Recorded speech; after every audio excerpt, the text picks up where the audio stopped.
다니엘 11장 21절에서부터 35절에 있는 말씀인데요. 본문 의지에서 말씀의 제목은 큰 환난 속에서 믿음을 지키는 성도 이렇게 잡았습니다. 다니엘 11장이 지난주에 말씀드렸던 것처럼 다니엘 중에서 가장 난해하다라고 얘기했어요. 세계 역사의 흐름을 좀 이해하시는 분들은 이 성경에 있는 이 말씀 그대로 세계 역사가 흘러왔기 때문에 그렇게 어렵지 않아요. 오히려 세계사를 아는 사람은 성경에 이게 이렇게 기록되어 있었다고 진짜로 이렇게 세계 역사가 이렇게 흘러가거든요. 그러니까 깜짝 놀라게 되는데 그걸 모르는 사람들은 목사님이 뭔 뜬구름 잡는 소리 하는가 그렇게 얘기하기가 쉽다고요. 그래서 지난주에 1장 1절부터 20절까지 말씀이 그 말씀이에요. 그 말씀. 아까 제가 이승열 집사님한테 부탁을 드렸는데 한번 첫 번째 그림 한번 띄워줘 보시겠어요? 첫 번째 그림 보시게 되면 네, 띄워질지 모르겠습니다. 조금만 기다려 보세요. 띄워졌다라고 생각하고 얘기를 해야 되나? 네. 이게 뭔가 하면 1장부터 그림이 얼른 나와야 될 텐데 안 되면은 할 수 없고 자 보시게 되면 무슨 얘기인가 하면 1장 1절부터 20절까지 말씀이 세계사에 관한 말씀인데 먼저 1절부터 4절까지는 바사 제국이 멸망하고 헬라가 등장을 했다는 거예요. 제가 그 얘기를 지금 그림으로 지금 찾아놨는데 언뜻 안 되는 것 같아요. 그 엄청나게 큰 나라를 헬라가 정복을, 알렉산더가 정복을 했다라고 얘기했죠. 근데 그 큰 나라가 오래 가지 못했습니다. 누가 죽어서 갑자기? 알렉산더가 갑자기 죽어요. 그래서 그 나라가 몇 개의 나라로 짜게지냐면 몇 개의 나라로요?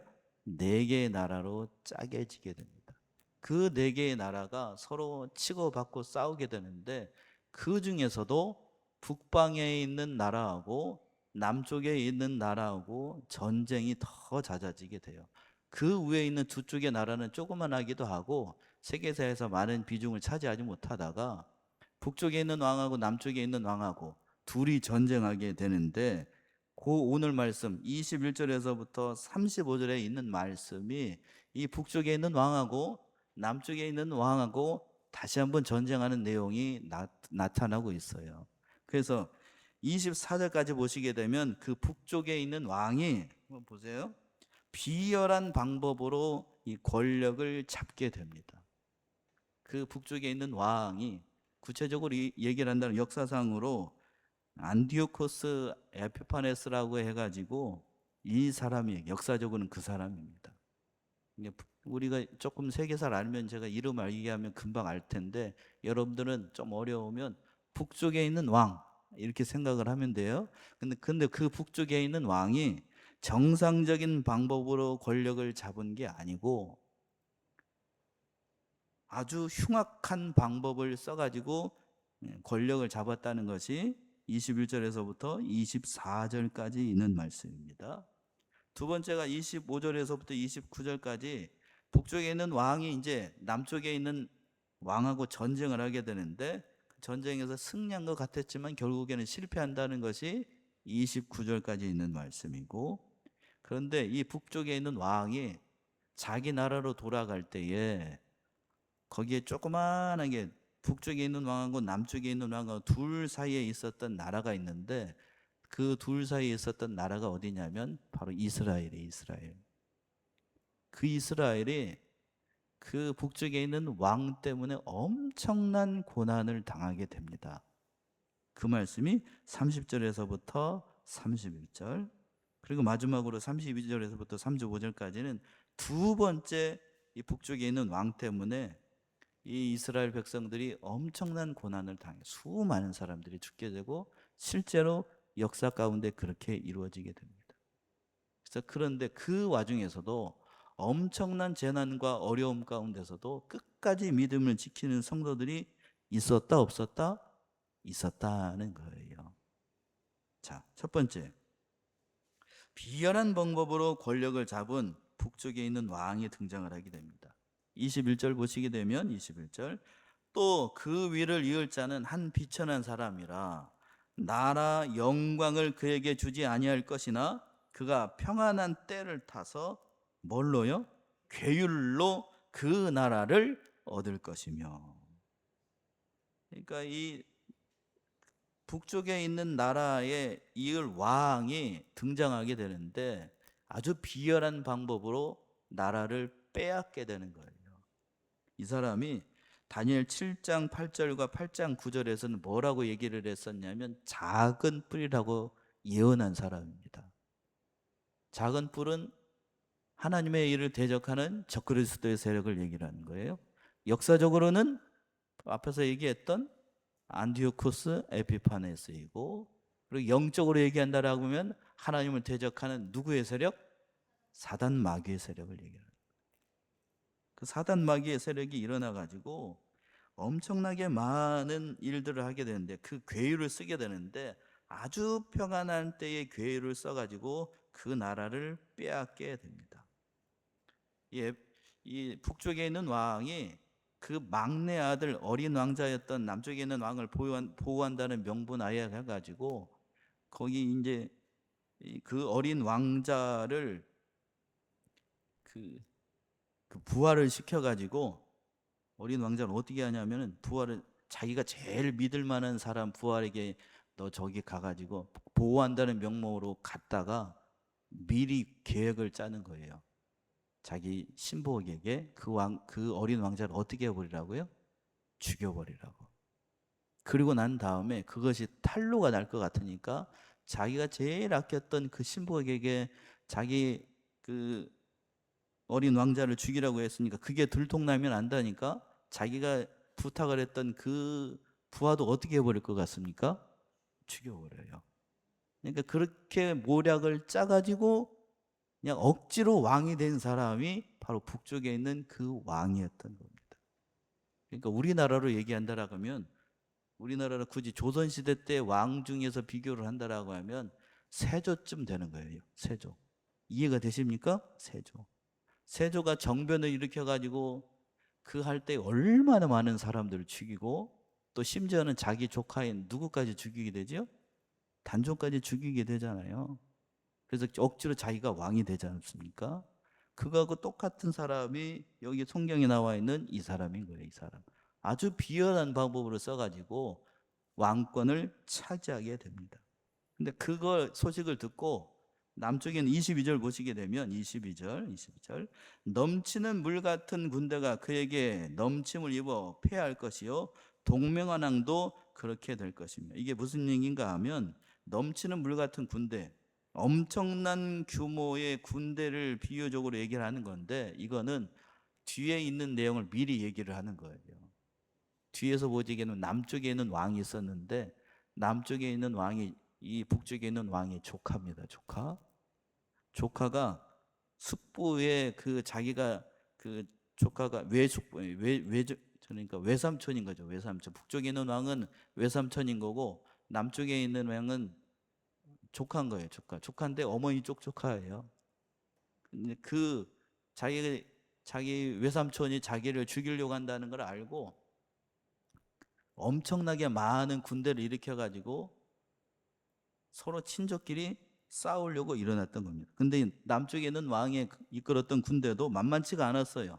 뭐와 같다라고 그랬니? 22절 다시 한번 보시면 넘치는 물 같은 군대가 그에게 넘쳐서 그 엄청나게 많은 군사적인 숫자로 비한다라고 하면 북쪽에 있는 삼촌이 거느리고 있는 군대보다도 남쪽이 어디냐면 요즘으로 얘기한다라고 하면 애굽이에요.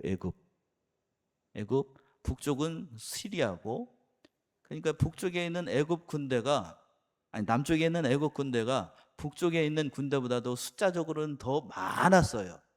그런데 앞에 있는 북쪽에 있는 왕은 뭐에 능한 사력이었냐면 계략에 능한 사력. 계략. 정면으로는 남쪽하고 정면으로 전쟁을 붙어가지고는 이기지 못할 거니까 계략을 짭니다. 계략. 어떤 계략을 짜는가 하면 23절 보세요. 23절. 그와 약조한 후에 그는 거짓을 행하여 올라올 것이요 적은 백성을 거느리고 강하게 될 것입니다. 힘 대 힘으로 붙게 되면 북쪽에 있는 그 자기가 거느리고 있는 군사가 남쪽에 있는 조카보다도 군사적인 숫자가 상대적으로 적다고요. 맞붙어서 그냥 전쟁은 이길 수 있겠지만 이긴다고 해도 둘 다 치명상을 입을 거 아니냐고요. 그걸 이제 억지로 조약을 맺어요. 그 조약을 맺는다는 건 그와 조약을 맺는다는, 여기서 그는 남쪽에 있는 왕을 얘기를 하는 거고, 또 그라고 하는 얘기는 북쪽에 있는 왕하고 서로 이렇게 거짓으로 조약을 맺어가지고 이 북쪽에 있는 왕이 남쪽으로 내려와요. 남쪽으로 내려와 가지고 조카, 내가 너를 저기 죽이려고 한 게 아니고 잘 대해줘 가지고 너의 그 모든 것을 다 이렇게 하려고 한 거니까 오해하지 말고 나를 어떻게 해달라고요? 나를 믿으라고. 내가 너의 뭔인데, 외삼촌인데 너를 설마 어떻게 하겠느냐? 죽이겠느냐? 이런 말도 안 되는 거짓말을 하게 되는 거지요. 그걸 또 처음에는 그 밑쪽에 있는 어린 조카가 그걸 곱게 믿어요. 그런데 오래가지 않죠. 그 속내를 드러나게 됩니다. 그래서 북쪽에 있는 왕이 적은 백성을 거느리고 와가지고 아주 강하게 돼요. 계략을 짜가지고. 자, 24절 보시게 되면 그가 평안할 때에 그 도의 가장 기름진 곳에 들어와서, 거짓으로 이렇게 서로 동맹을 맺었다라고 했잖아요. 맞붙으면 안 될 것 같으니까. 근데 평안할 때에 거짓으로 들어와 가지고 가장 기름진 곳, 남쪽에 있는 그 애굽 땅에서 가장 좋은 곳을 차지하게 됩니다. 그래서 자기의 세력을 다 불러 모으게 돼요. 하반절에서 보시면 그 열조와 그 열조의 조상이 행하지 못한 것도 다 행하게 되고, 그는 노략하여 탈취한 재물을 무리에게 흩어주며 모략을 베풀어 얼마 동안 산성들을 칠 것인데 때가 이르기까지 그리하리라. 결국에는 북쪽에 있는 왕이 그 모략을 짜가지고, 계략이 능하다고 했잖아요. 결국에 있는 그 남쪽에 있는 그 남쪽에 있는 왕하고 전쟁을 붙어가지고 그 남쪽에 있는 어린 조카를 뭘로 삼키게 되냐면 포로로 잡아가게 돼요. 그래서 많은 노략문들을 저기 빼앗아 가지고 북쪽으로 돌아가게 됩니다. 그래서 25절 보시게 되면 25절 그 말씀 얘기하고 있는 거예요. 25절 보시면 그가 그 힘을 떨치며 용맹을 발하여 큰 군대리고 남방왕을 칠 것이요 남방왕도 힘이 크고 강한 군대를 거느리고 맞아 싸울 것이나 능히 뭐하지 못한다고요? 맞서지 못합니다. 앞에 있었던 그 말을 여기서 다시 한번 얘기하는 거예요. 왜 그런가 하면 군사적인 절대적인 숫자에 있어서는 남쪽에 있는 어린 조카가 거느리고 있는 군대가 상대적으로 더 많았습니다. 그런데 둘이 붙어가지고 결국 어느 쪽이 이기게 되냐면 북쪽에 있는 그 삼촌이 이기게 돼요. 뭐가 많기 때문에. 그 하반절에서 그랬죠. 25절 하반절 보시면 이는 그들이 뭐를 베풀었기 때문에 모략을 베풀어서 계략을 짰던 거예요. 자기가 왕이 될 때에도 어린 조카들을 다 죽이고 왕이 됐는데 남쪽에 있는 나라도 자기가 먹기 위해서 계략을 짜는 겁니다. 계략을 짜. 겉모술수에 능했어요. 이건 누구를 상징한다고 그랬죠? 이 사람은 하나님의 일을 대적하는 마귀를 상징하니까. 마귀가 그러니까 하나님을 대적하는 일, 하나님의 백성들을 자기의 수하에 넣기 위해서는 온갖 술수를 다 쓴다는 거예요. 그 술수를 쓰는 장면이 성경이 여러 차례 등장하게 되는데, 에덴 동산에서 아담과 하와를 꾀일 때에도, 특별히 하와를 꾀일 때에도 선악과를 먹으면 정령 죽는다고 그랬습니까? 안 죽는다고 그랬습니까? 안 죽는다고 그랬잖아요. 누구처럼 된다고 그랬어? 오히려 따먹으면 누구처럼 된다? 하나님처럼 된다. 그러니까 하나님을 대적하게 만들고 사람을 죄짓게 만드는 게 사단의 세력인데 여기도 마찬가지인 거예요. 이 북쪽에 있는 그 삼촌은 마귀를 상징해요. 마귀. 그 마귀가 어린 조카를 속여가지고 자기 것으로 빼앗으려고 하는 아주 흉악한 계략을 꾸며가지고 결국에는 남쪽에 있었던 그 애굽이 패하게 되는 겁니다. 그래서 왜 패하게 되는가? 그 26절에 나와 있어요. 26절 보시면 자기의 진미를 먹는 자가 그를 멸하리니 그 군대가 흩어질 것이요 많은 자가 엎드러져서 죽을 것이라. 왜 남쪽에 있는 그 어린 조카가 거느리고 있던 군사들이 상대적으로 더 많았다고요? 더 상대적으로 더 많았는데 왜 그 군대에서 패하게 되는가? 자기와 같이 밥을 먹었었던 그 애굽의 군사들이 누구에 붙어가지고 북조강의 꾀임에 빠져가지고 거기에 붙어버리는 거예요. 배신을 한 거지요. 배신을 한 거예요. 그 배신을 당하게 되니까 그 군대들이 흩어지게 되고 결국엔 그 북쪽에 있는 삼촌하고 싸우게 돼가지고 많은 사람들이 죽게 됩니다. 그래서 이제 전쟁에서 이제 패하게 될 것 같으니까 삼촌과 조카가 한 자리에 앉게 됩니다. 그 말씀이 27절이에요. 27절. 그 두 왕이 마음에 서로 어떻게 하고자 한다고요? 해하고자 합니다. 처음에는 남쪽에 있는 어린 조카가 누구를 믿었다고요? 삼촌을 믿었어요. 그런데 전쟁에서 패하고 나니까 어린 조카도 이제 뭐에 눈을 뜨기 시작하는 거죠? 세상에 눈을 뜨기 시작하는 거예요. 삼촌은 누구를 속이려고 하는 거고 어린 조카를. 조카는 누구를 속이려고 하고 삼촌을. 세상은 무슨 속이다? 어느 가수가 그랬죠? 세상은 요지경 속이다. 요지경 속. 핏줄이잖아요. 왜 삼촌이고 조카면은 삼촌입니까? 삼촌이죠. 삼촌과 조카가 서로를 못 죽여서 안달인 이런 상황, 여러분들 어떻게 생각이 드십니까? 자기 자식도 죽이는 마당에 삼촌이면 뭐 별거 아닌가 이렇게 생각할 수 있습니다만, 제가 이 말씀을 준비하면서 그런 거예요. 세상은 정말 비정하다. 정말 비정하다. 무섭다. 마귀는 그런 존재이다.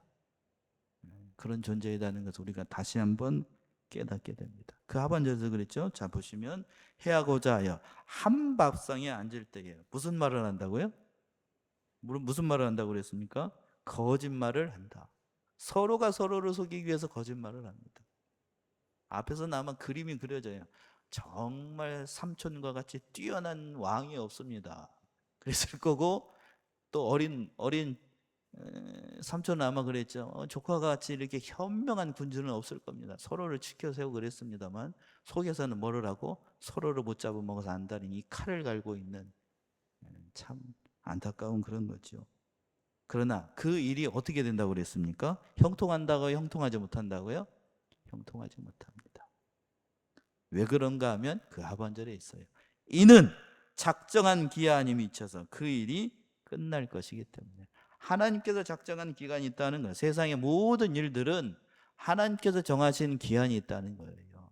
그 기한이 이루어지게 되면 세상의 모든 역사의 흐름도 하나님의 주권 안에서, 하나님의 섭리 가운데 하나님의 계획하신 대로 이루어진다는 사실을 알게 됐습니다. 이 조약에서 남쪽에 있는 어린 조카가 이 두 상에서 모였다고 그랬잖아요. 포로로 잡혀가면서 그 삼촌에게 많은 것을 양보를 하게 돼요. 참 이때 어린 조카의 심정이 어땠을지 싶어요. 28절이 그 말씀인데 28절 보시면 북방왕은 많은 재물을 가지고 어디로 돌아간다고요? 본국으로 돌아갑니다.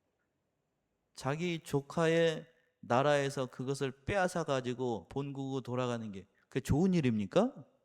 여러분 한번 생각해 보세요. 여러분 어떻게 생각하세요? 별로 좋은 거 아니지요?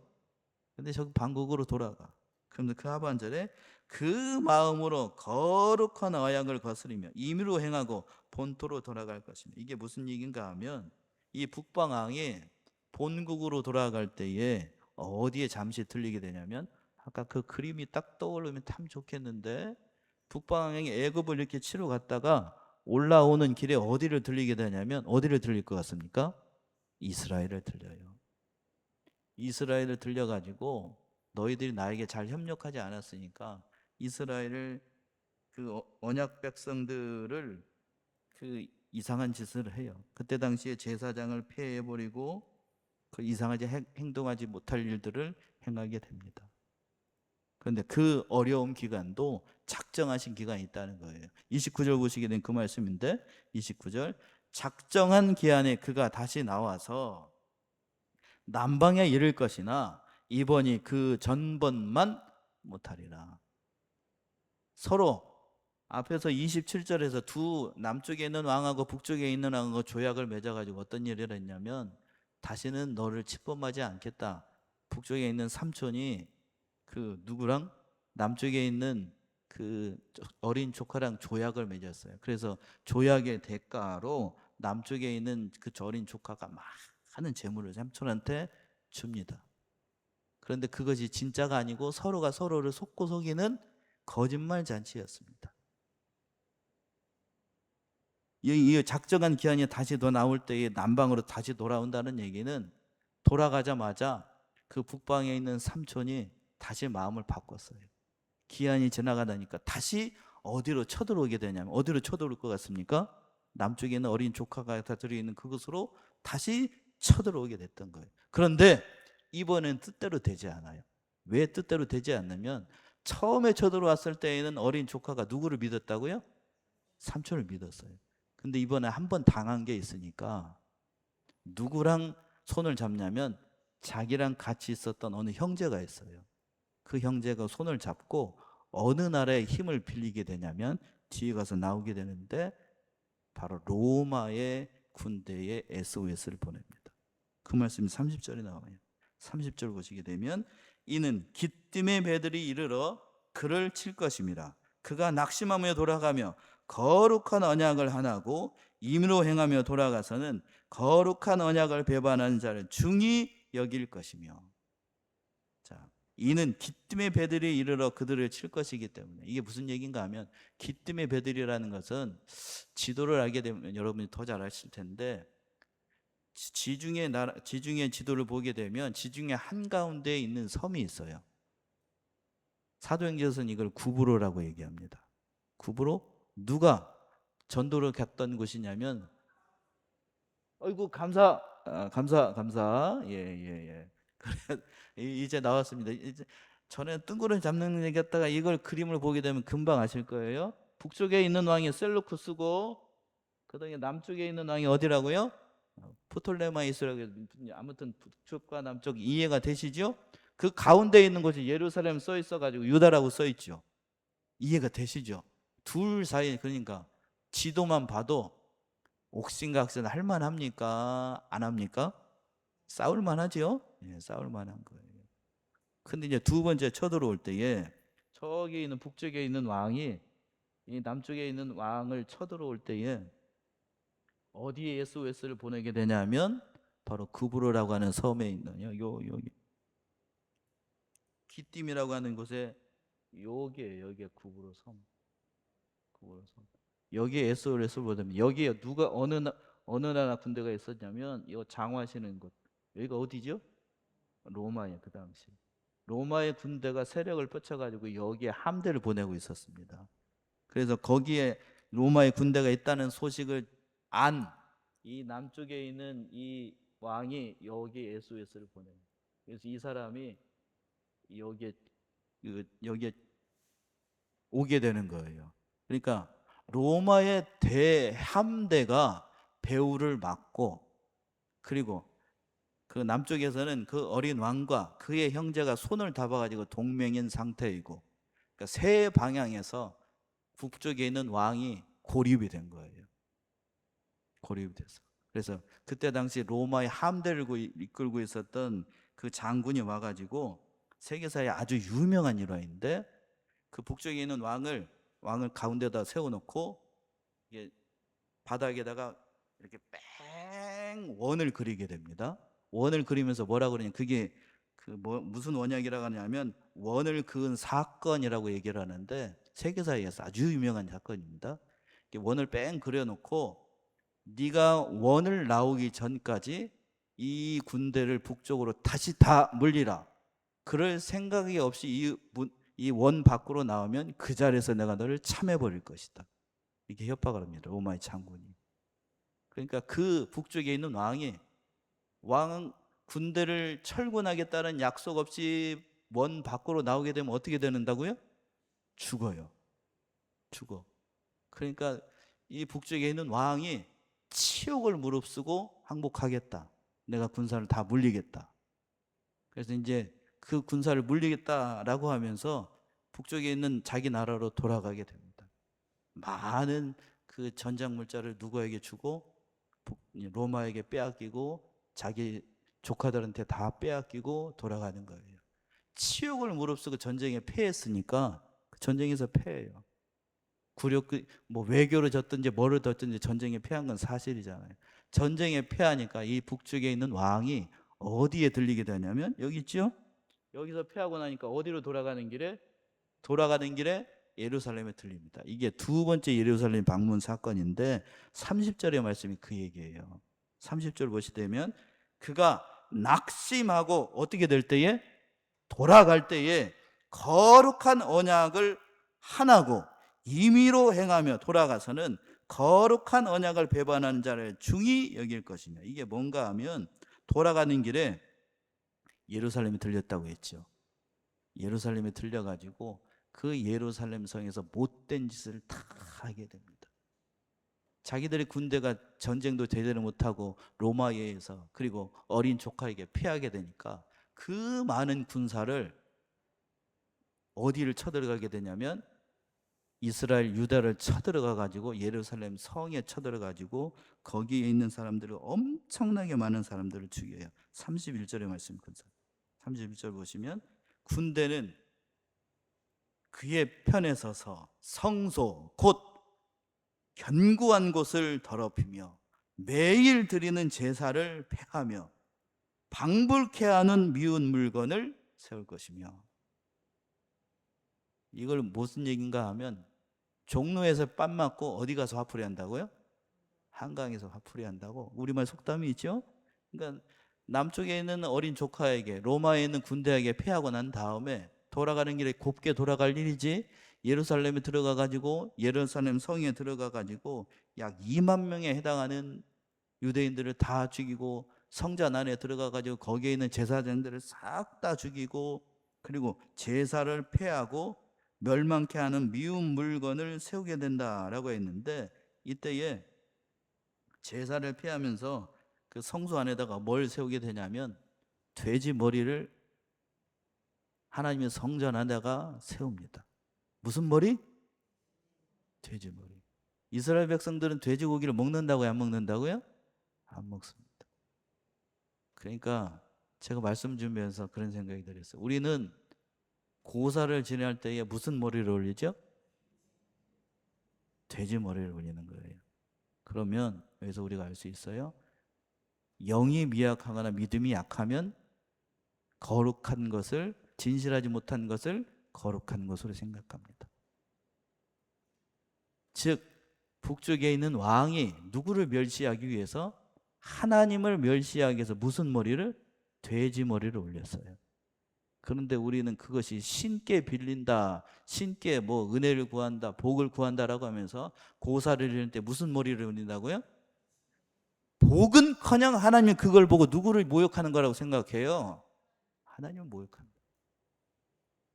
그러니까 영적으로 어두우면 영적으로 깜깜이 되게 되면 그것이 복 주는 것으로 생각합니다. 복이 아니에요.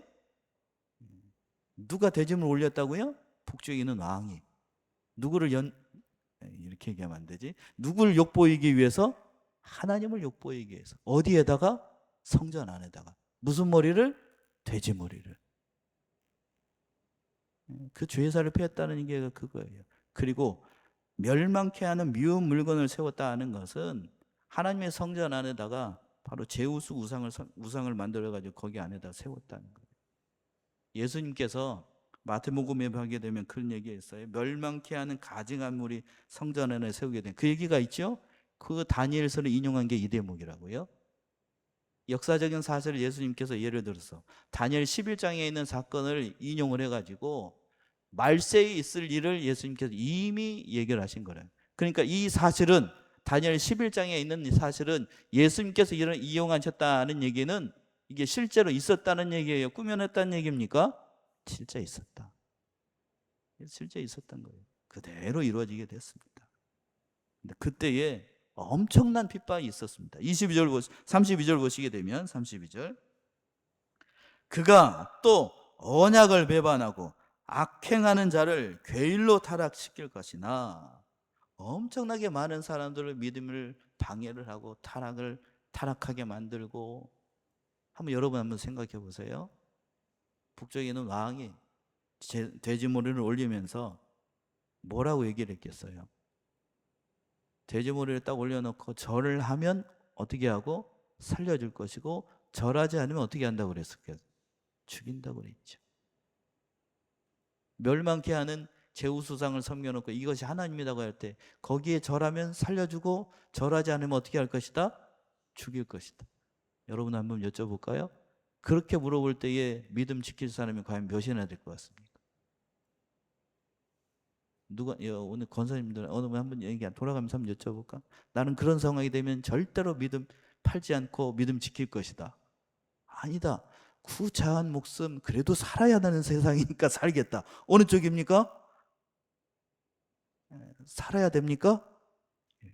그런데 그런 어려운 가운데서도 믿음을 지킨 사람들이 있습니다. 그 하반절에 32절 하반절에 오직 자기의 하나님을 아는 백성은 강하여 뭐를 바란다고요? 용맹을. 누구를 아는 사람? 하나님을 안다는 얘기는 뭔가요? 단순히 머리로 안다는 건가요? 아니죠. 인격적으로 하나님이 누구인지를 경험한 사람. 예수님께서 베드로에게 물으셨던 것처럼 예수님을 어떻게 하는 사람?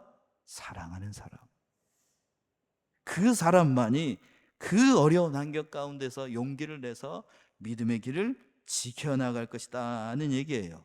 그리고 34절에서 33절은 이렇게 얘기합니다. 33절 보시면 백성 중에 뭐가 많은 사람? 지혜가 많으려면 그러니까 여기서 지혜가 많다는 것은 누구를 아는 지혜가 많다는 얘기죠. 32절에서 하나님을 아는 지혜. 여기서 알 수 있어요? 말세를 살아갈 때 우리가 지금 말세를 살지요? 누구를 알아야 신앙을 지킬 수 있다고요? 하나님을 알아야. 그리고 뭐를 아는 지혜가 많아야? 하나님을 아는 지혜가 많아야 다른 사람들을 가르칠 수 있어요. 그러지 않으면 내 신앙도 지키지 못하고 다른 사람들도 타락하게 만듭니다. 하나님 정확히 알아야 됩니다. 하나님 많이 사랑해야 됩니다. 그러지 않으면 그 믿음 지킬 수가 없어요. 왜? 구차하게 살려고 하니까. 그런데 많은 사람들이 그 33절 하반절에서 그랬습니다. 33절 하반절 보시면 백성 중에 지혜로운 자가 많은 사람을 가르칠 것이나 그렇지만 그들이 칼날과 불꽃과 사로잡힘과 약탈을 당하여 여러 날 동안 쇠파하리라. 그러나 그런 사람들은 정말 고난의 시간을 보내게 된다는 얘기죠. 역사적으로 이스라엘 백성들이 그 북쪽에 있는 왕 때문에 수많은 어려움을 겪었습니다. 영적으로 얘기한다라고 하면 오늘날 주님의 재림이 가까운 이 시대에 하나님의 믿음을 지키기 위한 성도들의 그런 엄청난 고난이 장차 있게 될 것을 얘기한 거예요.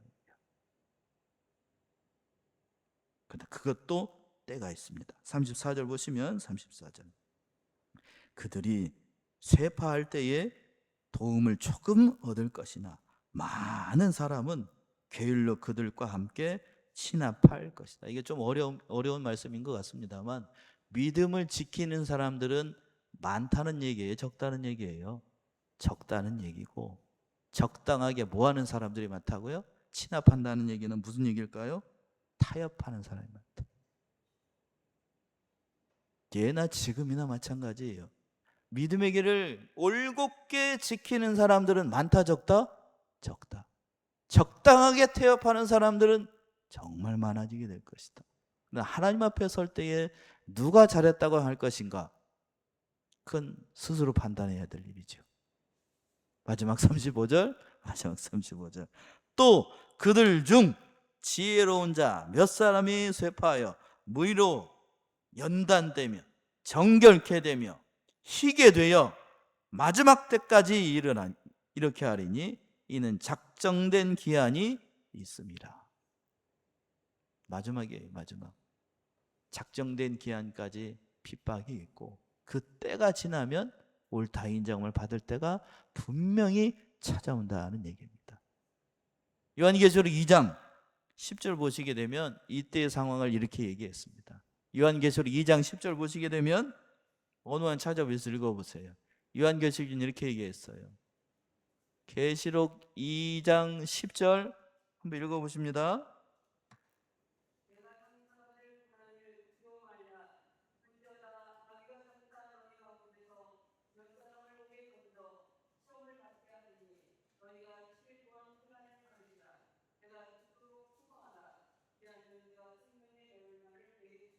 예, 예수님께서 교회를 격려하고 위로하면서 하신 말씀인데, 내가 장차받을 고난을 뭐하지 말라?